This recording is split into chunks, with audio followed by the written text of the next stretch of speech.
dang tak se chuak to ma sera a zo thei lo wa ela ba the sa te fo da kan chen ring wang te po hin ne ka hu re ke mai ka thi lo thu yo re ba chu ba ka se chuak lo thei lo ni he thu hin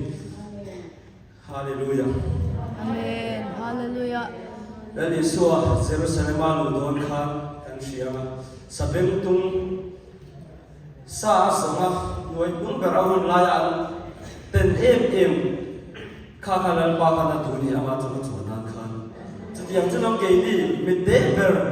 eng amare thebo lo ni la eng har san lo to midde ber ko lo ni la entige lamban sabeng tung la ke to khan ti lal pana tuni tiang chau ati kha ke ni midde ber miswal ber ko hi lal pana tuni hallelujah lal pan min tuni asara chiang im ko the tu lal pa yan min tuni tin tu oi nai kare roi lo na ri to ba mai na tu oi arong en bo sak to thi kare roi lo na ri to kha sabeng tung lal pana tuni ti avat tir te kha sabeng tung nei to kha lo pe phal ta lo se Yesu ka Jerusalem maro pi takin an lo lu lo vong